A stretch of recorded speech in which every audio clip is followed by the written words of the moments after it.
Hello, my name is Harsh Seth, roll number 16 BC1054. For my Cybersecurity Digital Summit 3, I've selected the Key Distribution Center as my topic. So, in any cryptographic system, the key idea is to send a message from party A to party B, okay, such that it is encrypted, and no attacker in the middle can access the message or impersonate either party.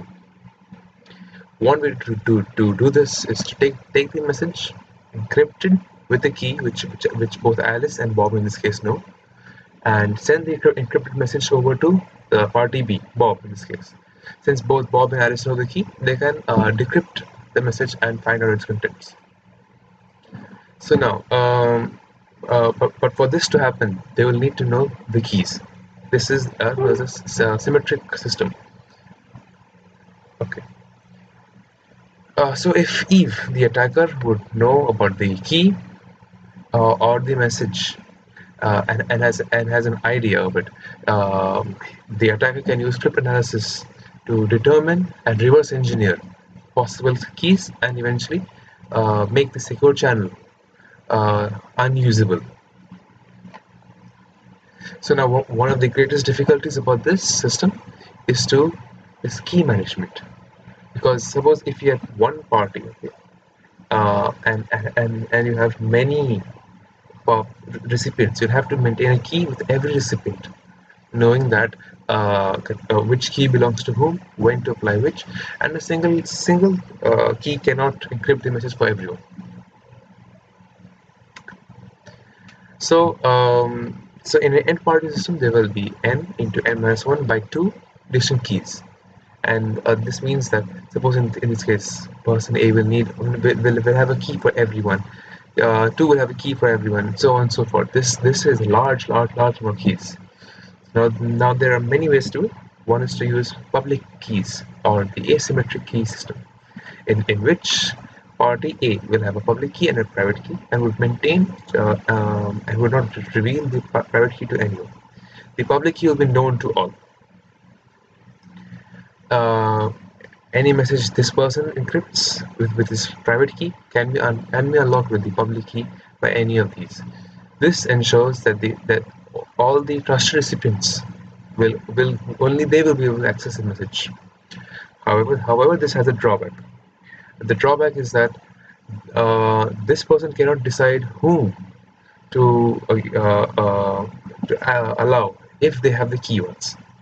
For this, they'll have to adopt and create a new key for that particular purpose, and that will require sharing the key over the network. Now, if they aren't on the same local network or so, an attacker can gain access of this key in transit, making the whole effect useless. So that's why public keys are bad in this manner, because to share the keys, you will need to send them across the channel. The second way to do it, which is here, is to have a centralized key management system. One entity would have access to all the keys. So here it is, a centralized system which will have the secure keys, and the parties will communicate with the server and get a session key, which both ends of the communication, only they will be able to use it, and only they will be able to access the message. This pushes the responsibility of encrypting any message from the users to the server. Here, rather than having n keys, okay, in this case you see you have n minus 1 keys for every user. Here you only have n keys here, because suppose party A will have a key with this system, B will have a key with this system, C system, D system, and E system. So just n. So this has some obvious drawbacks, which we'll discuss in a later section. Okay, so this requires before that, so any symmetric key distribution system requires both parties to share the same common key.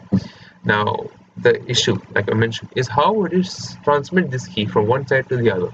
Okay, and most systems, they fail because of this The channel is insecure rather than the encryption itself. AES, DES is hard to break by an attacker, but an attacker with access to an insecure channel, now that is a different story. You don't need to break the encryption if you know the key. So the issue boils down to how do you securely distribute the key rather than actually having a secure key. So there may be alternates. Person A can deliver the key to person B physically, and vice versa. You can select a third party, and this third party will generate the key for both of them and give the keys to each other. Or if they've previously communicated the key, then they can use this key to make a new key. Of course, a famous example is the Diffie-Hellman procedure. And now that is, all these three require either physically generating and delivering a key, or having a pre-decided key. The fourth option here is the best. If you know a trusted third party and you have a secure communication with this third party, then this third party can relay a key. They can make a new key and give it to you. So this is the key distribution center diagram. Okay. Now this represents a typical exchange of how a KDC would work. Now KDCs, these are basically servers created across the networks, okay, with the sole purpose of establishing secure communications between two parties. Okay. Now in this case, party A and party B wish to exchange a message.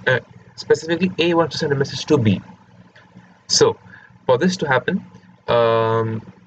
A needs to be able to send it securely to B in a way that B can break it, can decrypt and understand, but no one else can. They have not shared any keys in the past, and both have shared keys with the KDC. So the process to do this is as follows. First, the initiator, party A, sends a message to the KDC that they wish to establish a secure communication with party B. Okay? They would send a request and a nonce. A nonce in this case is just a simple string of nonsensical. It's called nonce because nonsensical. Basically, a string which will use as an input to test the trustworthiness of this communication. So a request is sent along with the nonce to the KDC A that this person with A wishes to communicate with B. The KDC replies with the following message. It is encrypted with a key known to A. It will have a session key.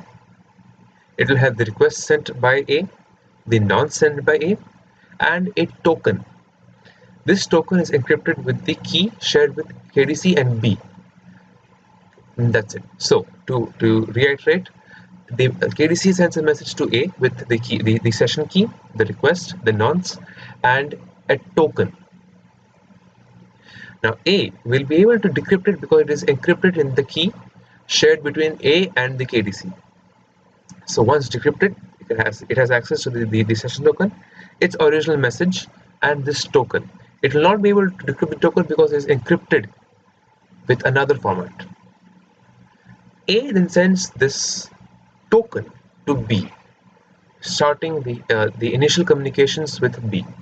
It will send this token over, and this token, if you look at it carefully, has the session token, the ID of A, and it is encrypted in the key of B and shared with the B and this KDC. So when it sends over this token to B, and B is able to decrypt it, B will know for sure that A has received this token from the KDC, because only KDC and B knows this encryption.